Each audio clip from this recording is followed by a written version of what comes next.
La enfermedad forma parte de la historia de la humanidad de manera intrínseca.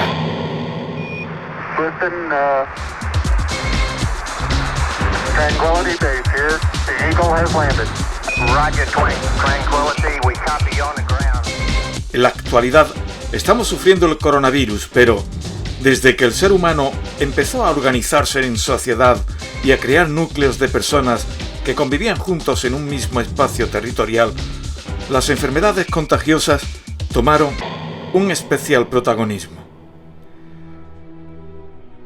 A medida que la población mundial fue creciendo, cuando una enfermedad se extendía y afectaba a varias regiones del planeta, convirtiéndose en una amenaza para la población, se empezaron a documentar las primeras pandemias. Estas pandemias, en ocasiones, transformaron las sociedades en las que aparecieron y, muy posiblemente, han cambiado o influido decisivamente en el curso de la historia. Enfermedades nuevas que aparecían y en poco tiempo atacaban a toda una población eran capaces de atravesar fronteras y convertirse en pandemias, cambiando el destino de los lugares y de las personas que se veían afectadas por ellas.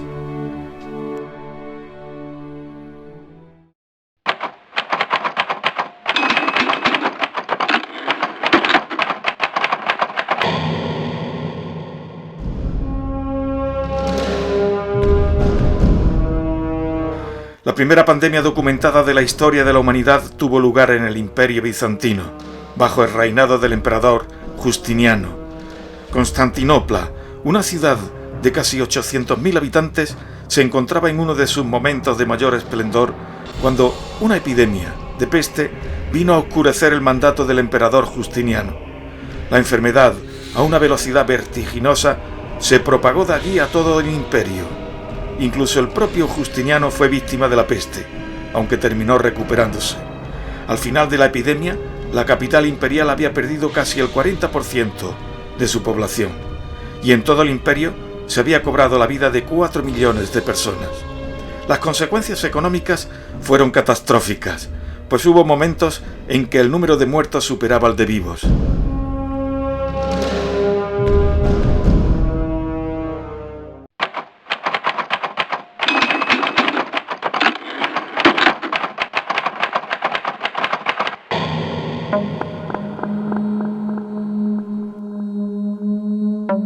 La Edad Media tampoco escapó a la peste negra, una vieja conocida, cuando la humanidad vivió el peor brote de esta enfermedad a mediados del siglo XIV, entre 1346 y 1353, en una de las mayores pandemias de la historia.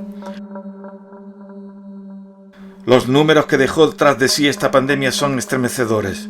La península ibérica habría perdido entre el 60 y el 65% de la población, y en la región italiana de la Toscana entre el 50 y el 60%. La población europea pasó de 80 a 30 millones de personas. Tanto en la gran epidemia de Justiniano, en el siglo VI, como en la del siglo XIV, ni la medicina ni la ciencia pudieron afrontar, por falta de conocimientos y por supuesto de medios, una enfermedad que se propagaba rápidamente, favorecida en gran parte por la falta de higiene, calles cubiertas de inmundicia que propiciaba la proliferación de las ratas.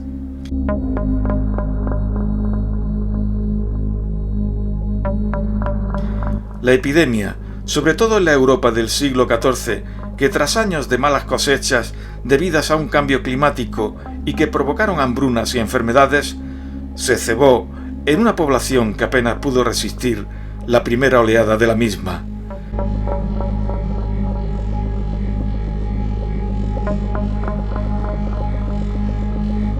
La peste de la Edad Media tuvo víctimas colaterales, pues la ignorancia y la superstición, alimentada por el miedo y por el fanatismo religioso, propiciaron la creencia de que la enfermedad era un castigo divino, o que había sido provocada por el maligno a través de brujas, judíos y nigromantes.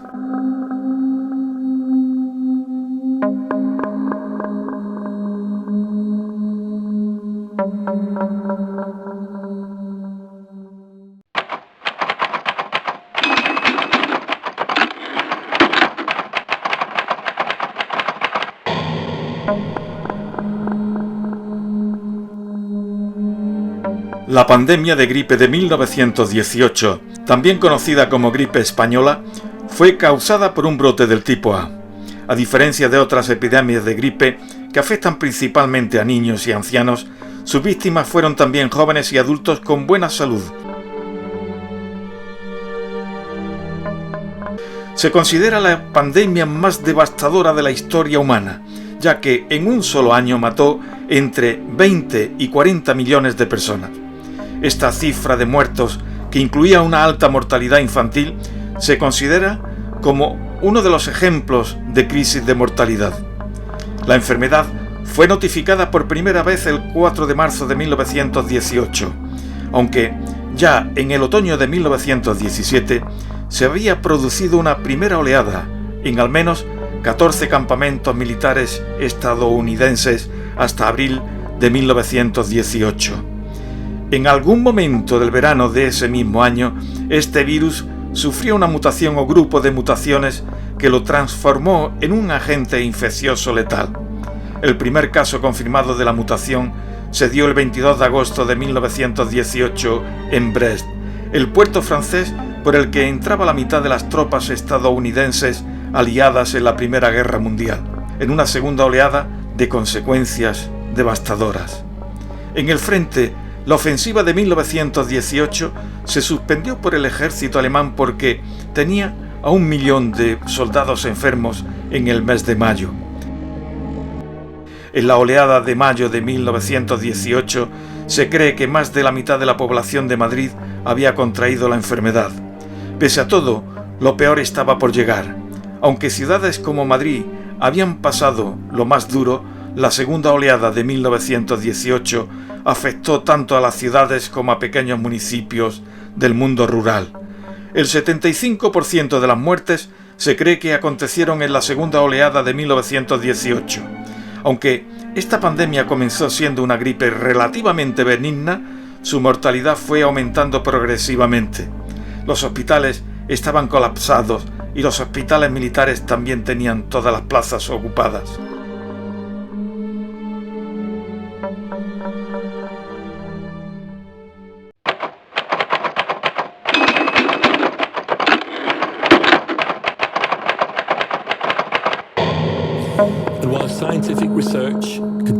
Y en la segunda década del siglo XXI volvió a abrirse el séptimo sello bajo el nombre y efectos del coronavirus. Una vez más, la humanidad se enfrenta en una trágica partida de ajedrez con la muerte, intentando alejar, postergar para otra ocasión la profecía apocalíptica. A estas alturas debe haber ya poca gente que no se haya enterado de qué es esto y de las repercusiones que a corto, medio y largo plazo va a tener para la humanidad. Sí, para usted, para mí, para nuestras familias, para los vecinos de nuestro bloque y los vecinos de nuestro barrio, para nuestro entorno más inmediato y para el resto de la humanidad. Y quien pese a lo evidente ignora cómo se propaga, qué efectos tiene y cómo podemos colaborar cada uno de nosotros para evitar contagiarnos y contagiar, no cabe hablar de otra cosa sino de idiotas miserables, con escasa empatía para con el género humano, sin el más elemental sentido de la educación ni del instinto de conservación. Hasta el 2 de noviembre de 2020 se ha informado de más de 48,2 millones de casos de la enfermedad en 252 países y territorios en el mundo, con más de 1,2 millones de muertes y más de 12,9 millones de casos activos. Para octubre de 2020, la Organización Mundial de la Salud estimaba que al menos un 10% de la población mundial ya se ha contagiado de esta enfermedad. Unos 780 millones de personas infectadas aproximadamente. Y no olvidemos las cifras que cada día los medios nos ofrecen sobre el número de contagios, fallecimientos y recuperaciones en España, con el desglose por comunidades y provincias, muchas de ellas al día de hoy con restricciones perimetrales, con cierres de establecimientos públicos, restricciones horarias, etc. La primera de esas repercusiones de esta pandemia, la más inmediata y terrible, es, sin duda alguna, las vidas que el coronavirus está cobrando y las que se va a cobrar el dolor e incertidumbre de quienes luchan por sobrevivir aislados en una UCI, las secuelas que puede dejar entre los afectados aunque puedan superar la enfermedad. La segunda de esas repercusiones, no menos terrible, es la catástrofe socioeconómica que como daño colateral va a provocar esta pandemia. Se han cerrado colegios y universidades en más de 124 países, lo que ha afectado a más de 2.200 millones de estudiantes. Un tercio de la población mundial se encuentra confinada, con fuertes restricciones de movimientos, lo que ha conducido a una reducción drástica de la actividad económica y a un aumento paralelo del desempleo. Se han desatado maniobras de desinformación y teorías conspiratorias sobre el virus.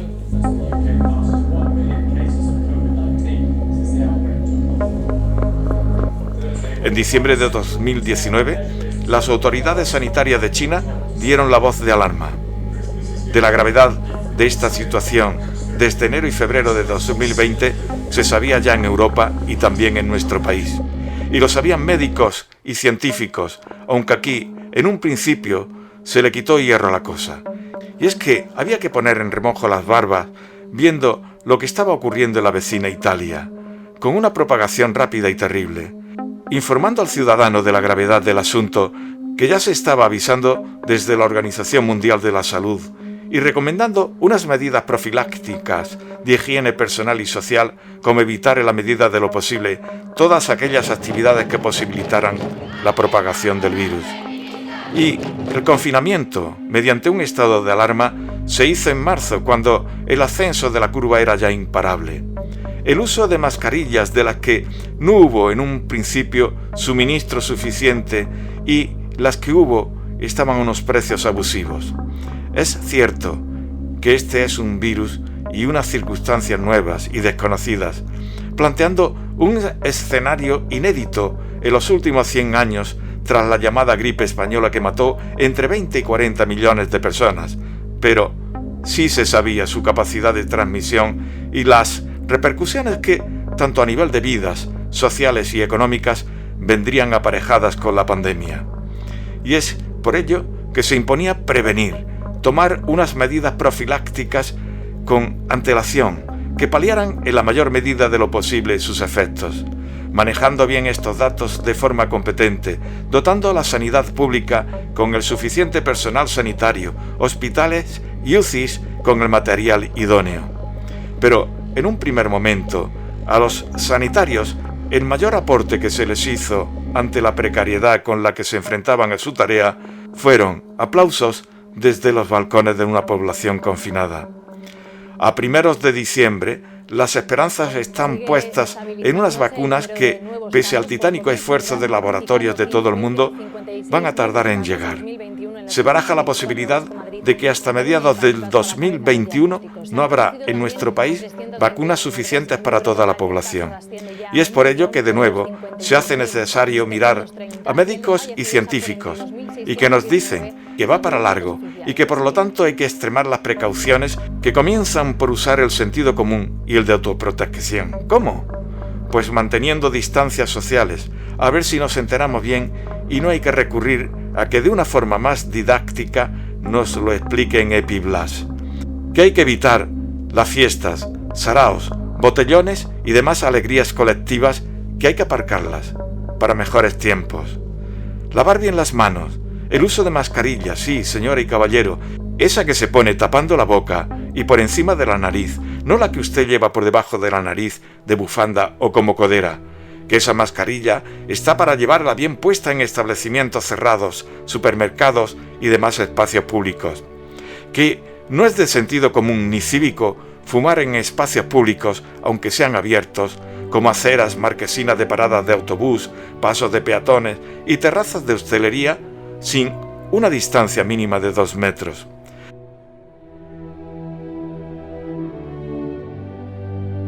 Como vivir una película, de terror incluso a veces, gente con la que está tratando todos los días, de la que tenemos muchísimo cariño, ves cómo se van y no puedes hacer nada. Estamos triplicando turnos, estamos cayendo prácticamente como chinches, estamos trabajando con síntomas. Yo mismo hasta tengo fiebre, pero no podemos dejar a los ancianos solos.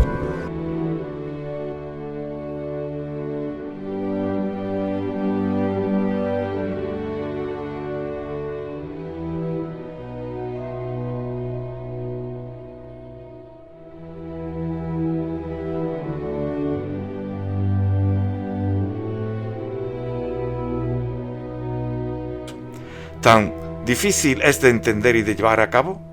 Algún cantante se abanderó como un experto en conjuros y conjuras.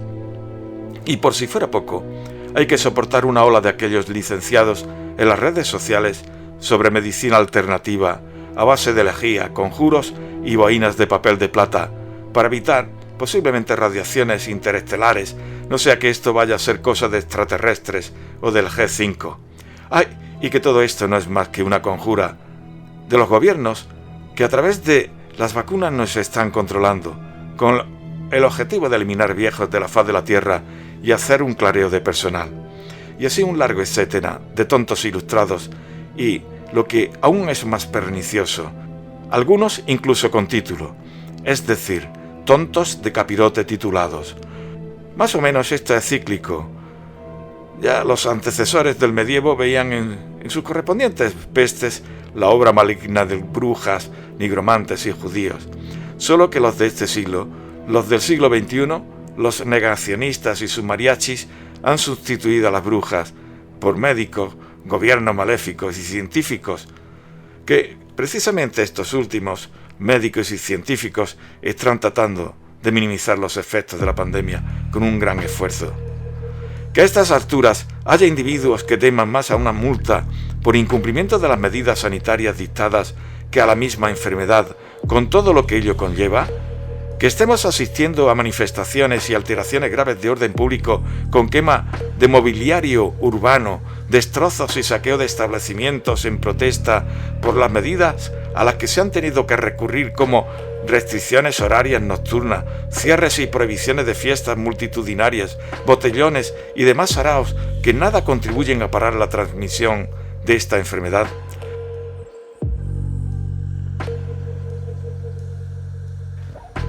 Todo esto me lleva a poner en duda el nivel de educación y espíritu cívico y solidario que se ha venido propiciando en las últimas décadas y que ha calado hondo en alguna parte de las nuevas y no tan nuevas generaciones, lo que está propiciando este tipo de actitudes.